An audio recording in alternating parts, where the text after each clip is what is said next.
Neuroception and faulty neuroception. These are really interesting concepts that have been studied and talked about recently in the last little while from a scientist named Stephen Porges. Really interesting information. So he has coined this phrase neuroception, and neuro meaning the brain and nervous system, and ception meaning perceiving or perception. And again, we have this part of our brain, or several parts of our brain, that are always looking and on for danger and threats and problems, and kind of discerning and differentiating if we're in danger or safety, but really looking for the danger part.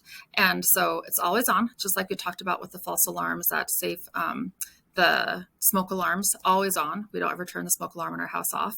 Like if we're going to sleep or something. So this part of our brain, the limbic system, amygdala, always on. And so this neuroception then, we all have it, but it works to varying degrees. And a lot of us have anxiety or behavioral problems like anger and aggression. They're talking about this actually a lot with what's called ODD, or oppositional and defiant disorder, which I've never really liked that diagnosis because it doesn't feel to me like it explains things very well. And so using this actually to explain it much better. When a child has a lot of anger and aggression, anxiety can also come out in anger and aggression. What's happening is this faulty neuroception, where the brain is perceiving danger and threat and sending us into fight or flight when there's no danger and threat. And classic examples of this are like the blue cup instead of the red cup. I want the blue cup.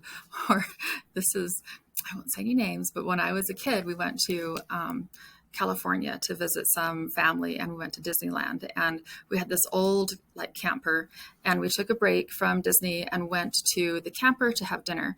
My mom made spaghetti, and in my family, we always mix the spaghetti noodles and the spaghetti sauce. And so she presented this big bowl of spaghetti for all of us to eat.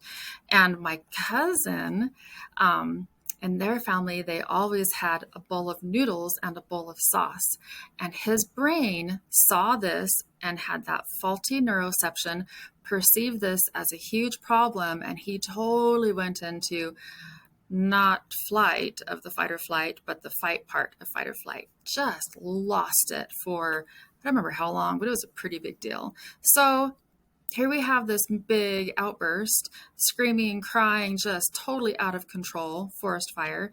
And it was over spaghetti. Like, this is not real danger, right? But that part of his brain that's responsible for fight or flight was misfiring, was reading this situation as a fight or flight moment, and it was faulty.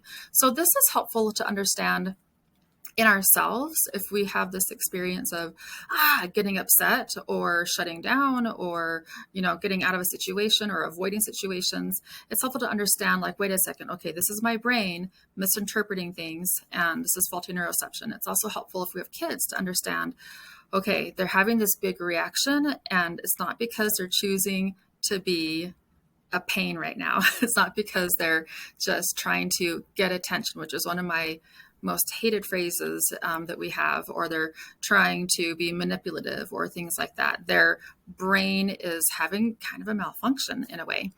We're not born to this earth with perfect brains, unfortunately, or fortunately, depending on how you think about it.